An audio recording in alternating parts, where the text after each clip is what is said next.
හිසේ පවතින කොණ්ඩේ ගැලවී යාම සම්බන්ධයෙන් ප්‍රශ්නයක් එහෙම නැත්නම් හිස කොහොමද ලස්සනට තියාගන්නේ කොණ්ඩේ කොහොමද වවාගන්නේ කොණ්ඩේ කොහොමද පැලෙන්නේ නැතුව තියාගන්නේ මේ වගේ තෙල් විශේෂ තියෙනවා සකස් කරේ හිස කෙස් දික් වෙන්න සුදු කෙස් කළු වෙන්න ඉස්සොරි නැති වෙන්න උකුණන් වඳ වෙන්න ඒ වගේම හිසේ පැලීම නැති වෙන්න හිස කෙස් පැලෙන එක නැති වෙන්න ඒ වගේ බොහෝ කරුණු කාරණා වලට විවිධ වශයෙන් සහ එක් වශයෙන් සහ හිසකස් ගැලවි අකල් හිසකස් ගැලවි යාම වලක්වීම සමහර අපි දන්නවා සමහර මිනිස්සුන්ගේ තියෙනවා අපි කියන හෝමෝන අන්බැලන්ස් එක සමබරතාවයේ හෝමෝන සමබරතාවයේ මිදිලා අන්න ඒ වගේ රෝගීන්ගේ සමහර වෙලාවට විවිධ දේවල් ඒ කියන්නේ හිසකස් ගැලවි යාම සිදු වෙනවා ඒ වගේ අවස්ථාවලදී කොහොමද හිසකස් ටික රැකගන්නේ කියන කාරණා පිළිබඳ එකක් ඒ කියන්නේ සමහර කට්ටියක ඇඟ උෂ්ණ වැඩි ඇඟ ඇතුලේ උෂ්ණ වැඩි වුණාම ගොඩක් කරා හිසකස් ගැලවි යනවා එහෙම වුණාම තෙල් එක ගාපු ගමන් ඒක සීතලයි ඇඟෙන් එතනට නිකුත් කරන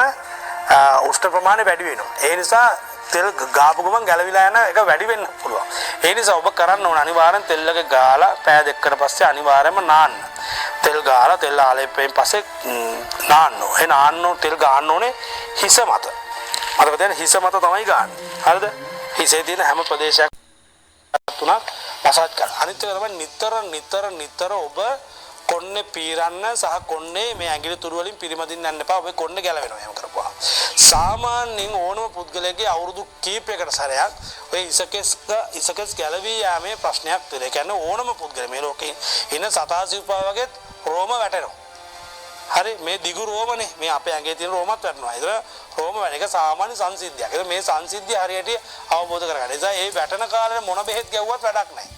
හරිද? වැටෙන හිසකෙස් වැටෙන ගාන මොන බෙහෙත් ගැව්වද ඒ වෙලාවට ඔබ පුළුවන් නම් ඔය මැල්ලුම් වර්ග, කැඳ විශේෂ, ධාන්‍ය විශේෂ විවිධ ඒ කියන්නේ රසායනික නිෂ්පාදනය කරන උදාහරණ අපි පොලොස් ඒ වගේ දේශීය වශයෙන් තියෙන ආහාර පරිශීලන පටන් ගන්න. එතකොට ඔබට කොණ්ඩේ ඒ මොහොතට අද්දව ගැනීම හැකියාවක් තියෙනවා. ඒ නිසා අධි කැල්සියම් ලබා ගැනීම කියන කැල්සියම් වලින් නෙමෙයි අතර කොණ්ඩේ ඇතුලේ වෙනත් සංගණකෙම මේ පිළිබඳ කතා කරන්නේ මේක විද්‍යාත්මක පාඩමක් නොවෙන නිසා මේක සාමාන්‍ය සමාජීය පාඩමක් නිසා ඔබ තේරුම් ගන්න.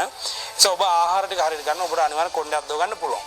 ඒ එකම පැහැදිලිව තේරුම් ගන්න කොණ්ඩේ අනිවාර්යෙන්ම හොඳට විනාඩි 5ක් විතර පිරිමදින්න. ඊට පස්සේ කොණ්ඩේ තදර ගැට ගහන්න එපා. ඒ වගේම රැට කොණ්ඩේ ගොතලා තියාගන්න. ඒ වගේම 3-4 වතාවක් කොණ්ඩේ පීරන්න එපා. එක් වතාවක් පීරන්න එක් වතාවක් ගැට ගන්න පස්සේ පහ උදාර පීරවන හොඳට මැදි සාමාන්‍ය නිරෝගීමත් පුද්ගලයෙකුගේ හිසකේ ගස් 8ක් 5ක් 10ක් අතර ප්‍රමාණයක් තමයි සාමාන්‍යයෙන් ගැලවී යන්න ඕන දවසකට.